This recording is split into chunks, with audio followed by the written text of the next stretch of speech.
على رسوله الكريم اما بعد فاعوذ بالله من الشيطان الرجيم بسم الله الرحمن الرحيم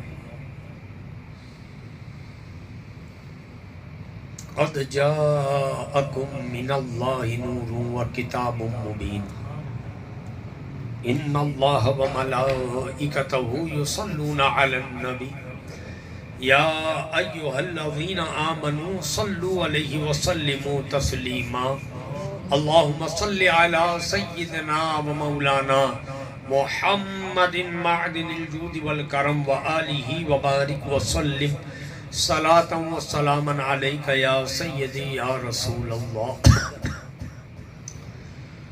اللہ رب محمد صلی علیہ وسلم نحن عباد محمد صلی اللہ علیہ وسلم۔ نہایت ہی مختصر حمد و صلاۃ کے بعد میرے مخدوم و محترم لائق صد احترام صد تکریم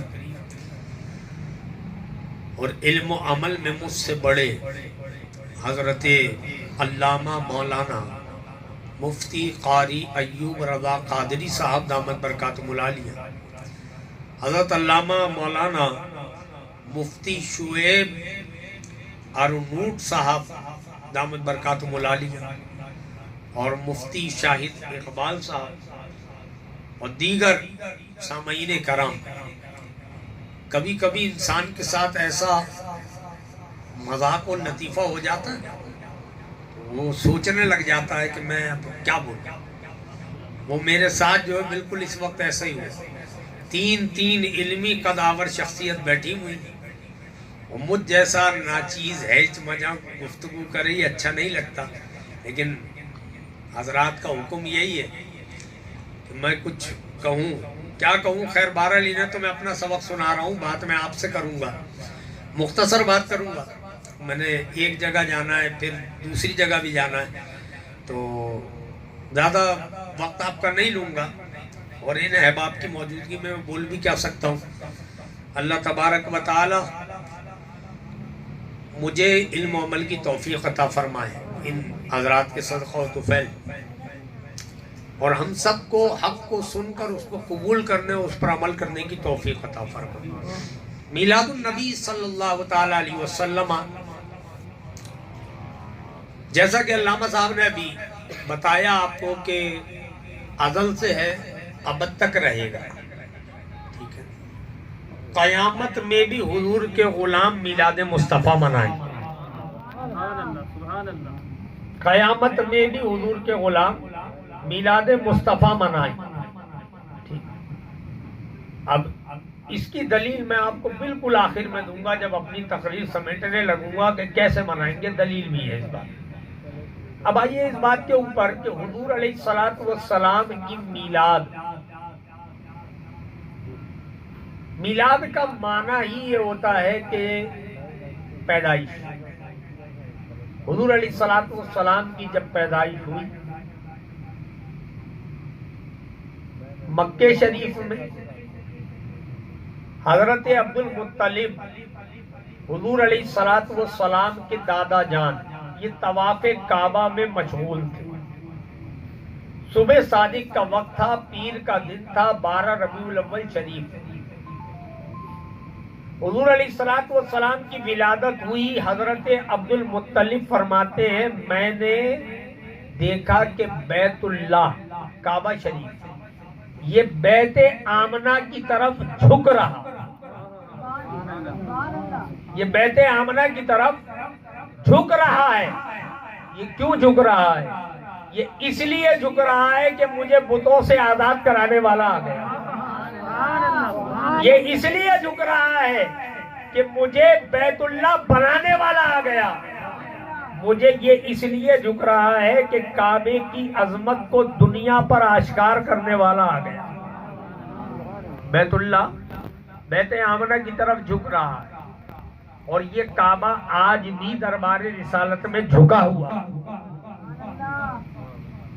یہ کعبہ آج بھی دربار رسالت میں جھکا ہوا ہے۔ لوگ کہیں گے کہ ہم تو گئے، ہمیں تو کہیں سے جھکا ہوا نظر نہیں آیا ہے، اللہ ہمیں تو کہیں سے جھکا ہوا نظر نہیں آیا. آئیے میں بتاتا ہوں کہاں جھکا ہے. اس خانہ کعبہ کی طرف آپ دیکھیے چاروں طرف پر نالے نہیں ہیں, ایک ہی طرف ہے جسے میزاب رحمت کہتے ہیں. میزاب کہتے ہیں پرنالے کو, میزاب رحمت یعنی رحمت کا پرنالہ. یہ پرنالہ ایک ہی طرف ہے اور یہ جس طرف ہے نا وہ سمت سیدھی مدینے کو جاتی ہے.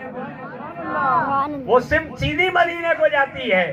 یعنی جو رحمت کی تلاش میں میزاب رحمت پہ نظر ڈالتا ہے نا تو یہ میزاب رحمت کہتا ہے کہ اس کے گرد طواف کرنے والوں تمہیں رب کی رحمت یہاں بھی ملے گی, لیکن اگر کسی خاص رحمت کی تلاش ہے تو میزاب رحمت کو دیکھو, یہ تمہیں پتہ کس گلی کا دے رہا ہے, یہ مدینے کی گلی کا پتہ دے رہا ہے. اگر کوئی خاص رحمت چاہیے تو پھر سیدھے مدینے کو چلے جاؤ. اعلیٰ حضرت نے یہی تو لکھا, میں اسی طرف آ رہا ہوں. اعلیٰ حضرت فرماتے غور سے سن تو روا, کعبے سے آتی ہے صدا, میری آنکھوں سے میرے پیارے کا روزہ دیکھ. اللہ یا رسول اللہ. اور میرے امام اعلیٰ حضرت فرماتے بخدا خدا کا یہی ہے در, نہیں اور کوئی مفر مکر, جو وہاں سے ہو یہی آگے ہو, جو یہاں نہیں تو وہاں نہیں. جس کو دربار رسالت سے کچھ نہیں ملا اسے کعبے میں کیا ملے گا, اسے کعبے میں کیا ملے گا؟ جو کچھ ملے گا حضور کے دربار سے ملے گا, جو کچھ ملے گا حضور کے دربار سے ملے گا. اور یہ کعبہ آج حضور کی بارگاہ میں جھکا ہوا ہے. کیوں نہ جھکا ہو, کیوں نہ جھکا ہو کہ حضور کعبے کے بھی کعبے, میرے حضور کعبے کے بھی کعبے. اعلیٰ حضرت نے لکھا حاجیوں آؤ شہنشاہ کا روضہ دیکھو, کعبہ تو دیکھ چکے, کعبے کا کعبہ دیکھو. کعبے کا کعبہ حضور ہے. اب اس پہ اگر میں اپنی گفتگو پھیلاؤں تو پھر یہاں گھنٹوں لگ جائیں گے, لیکن صرف ایک بات آپ کو بتا کر اپنی گفتگو کو سمیٹنے کی کوشش کرتا ہوں. جو آیت پڑھی ہے اس پہ بھی میں نے کچھ بات کر دی ہے. تو کعبے کا کعبہ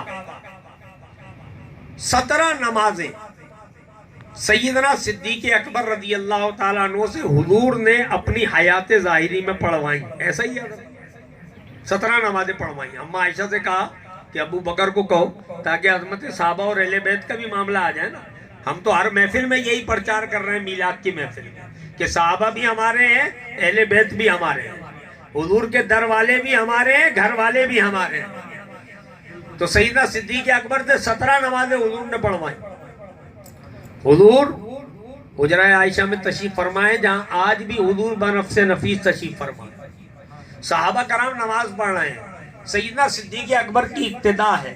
حضور علیہ السلام نے کہا کہ میں ذرا دیکھوں تو میرے غلام, اب بخاری شریف کی حدیث ہے, میرے غلام ابو بکر کی ابتدا میں نماز کیسے پڑھتے ہیں, ابو بکر کی ابتدا میں نماز کیسے پڑھتے ہیں. حضور نے پردہ ہٹایا. جب پردہ ہٹایا تو جن صحابہ نے حضور کا 3 دن سے دیدار نہیں کیا تھا وہ دیدار شوق میں ہے, حالت نماز ہے, حالت نماز ہے.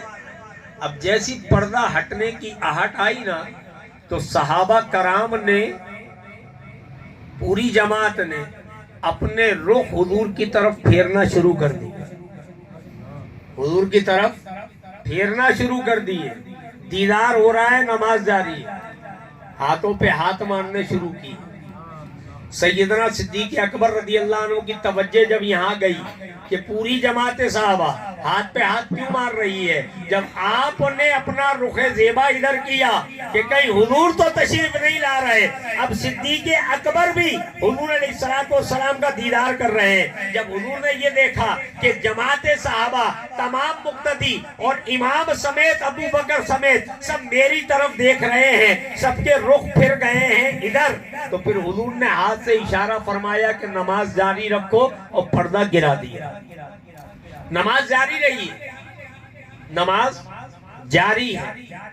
اسی حالت میں نماز کو مکمل کر لیا گیا۔ ایک حدیث بخاری شریف میں اور ہے، لیکن ابھی اس وقت میرے پاس اتنا وقت نہیں کہ میں موضوع کو پھیلاتا جاؤں، تو وہاں پر نماز کو مکمل کر لیا۔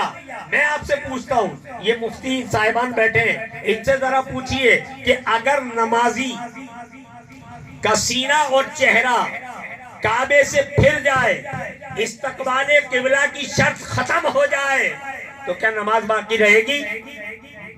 نماز ختم ہو جائے گی، کیونکہ نماز کے لیے 6 شرائط ہیں، اس میں ایک استقبال قبلہ ہے۔ اب استقبال قبلہ یہاں نہیں رہا، لوگ صحابہ حضور علیہ السلام کی طرف پھر گئے، لیکن نماز پھر بھی نہیں ٹوٹی۔ کیوں؟ تو جواب ایک ہی ہے کہ وہ پھرے تو کعبے سے ہیں، لیکن جس کی طرف پھرے ہیں وہ کعبے کا بھی کعبہ ہے، وہ کعبے کا بھی کعبہ ہے۔ اسی لیے نماز مکمل کر لی گئی، اور وہی نماز تو در حقیقت نماز ہے۔ اعلیٰ حضرت کہتے ہیں پہلے ہو ان کی یاد کہ جلد جلا پائے نماز، یہی کہتی ہے اذان جو پچھلے پہر کی ہے، یہی کہتی ہے اذان جو پچھلے پہر کی ہے۔ تو سیدنا صدیق اکبر رضی اللہ تعالیٰ عنہ کے ساتھ یہ معاملات ہوئے، آپ نے کو میں نے بتایا۔ اب آپ آئیے اس طرف، جو آئے مبارکہ میں نے تلاوت کی کہ اللہ تبارک و تعالیٰ ارشاد فرماتا ہے بتحقیق اللہ کی جانب سے تمہارے پر نور آیا اور روشن کتاب۔ اس نور سے مراد سرکار علیہ السلام کی ذات ہے۔ امام احمد رضا بریلوی نے نہیں لکھا، حضرت عبداللہ ابن عباس نے لکھا ہے تفسیر ابن عباس میں، جنہوں نے سب سے پہلے قرآن پاک کی تفسیر لکھی، اور حضور کے چچا زاد بھائی ہیں عبداللہ ابن عباس۔ انہوں نے حضور سے آگے عرض کی، یا رسول اللہ صلی اللہ علیہ وسلم، میں چاہتا ہوں میرے پاس قرآن کا علم آ جائے۔ حضور علیہ السلام نے انہیں سینے سے لگایا اور ہٹا دیا۔ حضرت عبداللہ ابن عباس فرماتے ہیں میرے پاس قرآن کا اتنا علم آ گیا کہ اگر میرے اونٹ کی گردن کی رسی بھی گم ہو جائے تو میں اسے قرآن سے تلاش کر لوں۔ انہوں نے لکھا ہے قد جاءکم من اللہ نور ہوا محمد الرسول اللہ صلی اللہ علیہ وسلم۔ تو قرآن کہتا ہے اللہ کی طرف سے تمہارے پاس ایک نور آیا اور روشن کتاب، روشن کتاب قرآن ہے اور نور آیا، اور اسی قرآن کا اعجاز ہے یضل بہ کثیرا ویہدی بہ کثیرا۔ اسی کو بہت سے لوگ پڑھ کر گمراہ ہو جائیں گے، اسی کو بہت سے لوگ پڑھ کر ہدایت پا جائیں گے۔ گمراہ کون ہوں گے؟ ہدایت کون پا جائیں گے؟ جو نور مصطفیٰ کی روشنی کو چھوڑ کر پڑھیں گے وہ گمراہ ہو جائیں گے، اور جو نور مصطفیٰ کی روشنی میں اس قرآن کو پڑھیں گے ہدایت پا جائیں گے۔ ٹھیک ہے، نور ہوتا کیا ہے؟ حضور کی ذات نور ہے، اللہ نے قرآن میں فرمایا۔ نور ہوتا کیا ہے؟ نور کی تعریف کیا ہے؟ النور هو الظاہر بذاتہ والمظہر لغیرہ۔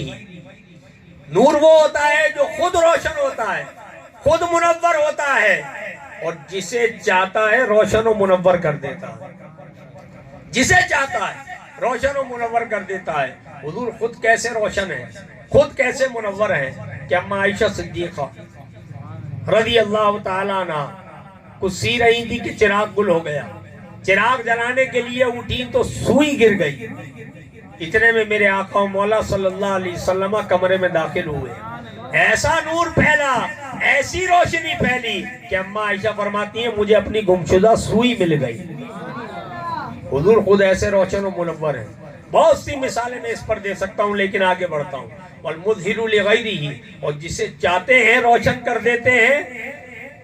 تو جب کفار مکہ اور مشرکین مکہ حضور علیہ السلام کے خلاف سارے پروپیگنڈے انہوں نے استعمال کر لیے، لیکن حضور دین اسلام کی تبلیغ سے نہ رکے، تو انہوں نے ایک نیا حربہ لیا کہ مکے میں جو بھی آتا تھا اس کو کے کان پہلے بھر دیتے تھے کہ محمد کے پاس مت جانا، وہ ایک جادوگر ہے معاذ اللہ، جو بھی اس کے پاس جاتا ہے وہ جیسا ہو جاتا ہے۔ طفیل بن عمرو یہ اپنے قبیلے کے سردار تھے اور بہت بڑے شاعر تھے۔ تو جب یہ مکے میں آئے کفار نے ایسے ہی کیا، انہیں بتایا کہ ان کے پاس نہیں جانا۔ ایک دن طفیل بن عمرو کہنے لگے کہ بھائی جب میں اپنے قبیلے کا سردار ہوں، میں ایک پڑھا لکھا آدمی ہوں، میں ایک شاعر ہوں، جا کے ان کی بات سننے میں کیا حق ہے؟ بات سن لیتا ہوں۔ جب طفیل بن عمرو حضور کی بارگاہ میں آئے اور آ کر عرض کی آپ کیا کہتے ہیں؟ حضور علیہ السلام نے فرمایا میں ان سے کہتا ہوں کیا یہ بت جنہیں تم اپنے ہاتھوں سے تراشتے ہو یہ اس قابل ہیں کہ ان کی عبادت کی جائے؟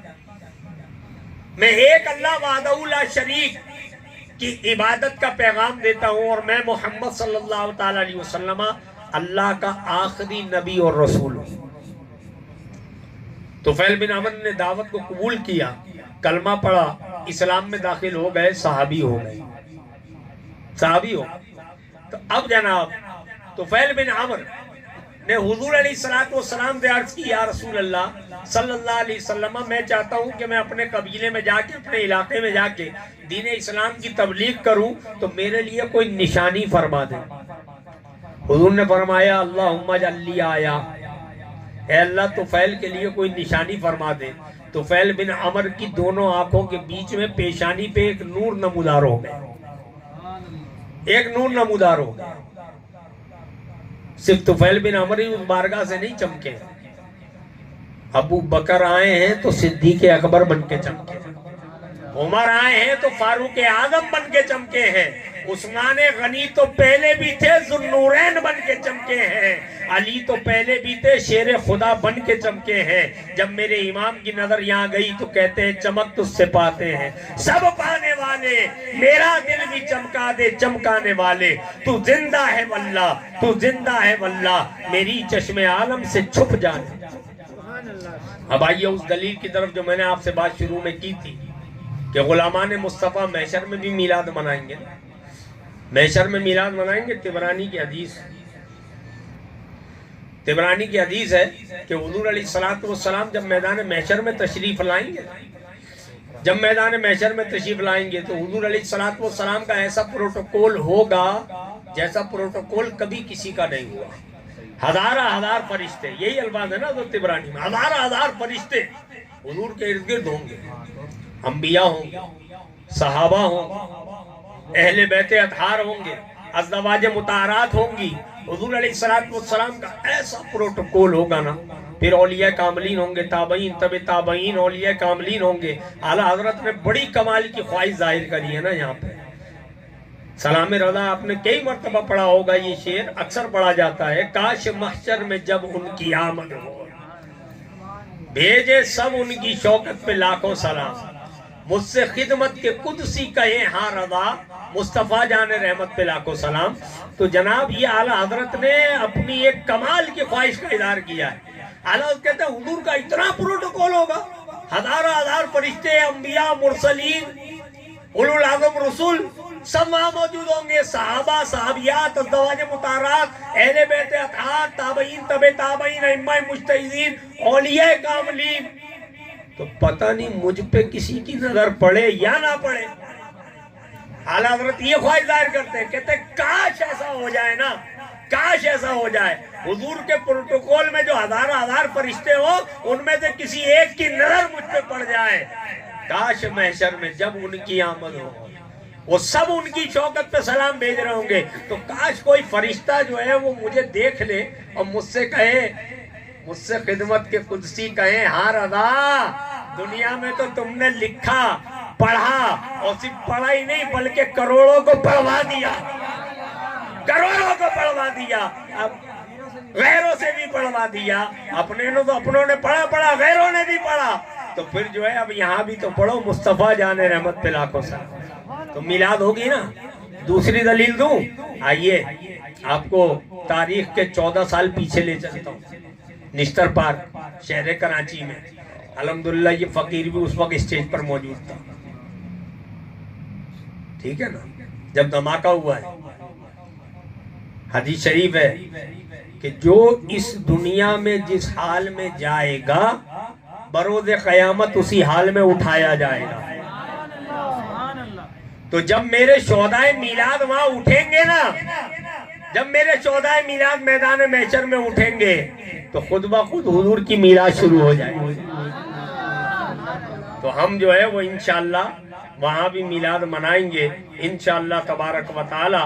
تو بس میرے دوستوں آپ سے اتنی گزارش ہے، اتنی میری جو ہے وہ عاجزانہ گزارش آپ تمام احباب سے کہ میلاد منائیے، ضرور منائیے، لیکن میلاد کے ساتھ ساتھ کوشش کیجیے حضور علیہ الصلوۃ والسلام سے اپنا رشتہ مضبوط کیجیے، اپنا رشتہ مضبوط کیجیے، پیارے آقا علیہ الصلوۃ والسلام سے اپنا رشتہ مضبوط کیجیے۔ اور وہ رشتہ جب مضبوط ہوگا جب ہم آقا علیہ الصلوۃ والسلام کی سنتوں پر عمل کریں، کیونکہ یاد رکھیے دنیا کی خیرات بھی حضور کے دم سے ہے اور قبر میں نجات بھی حضور کے دم سے ہے۔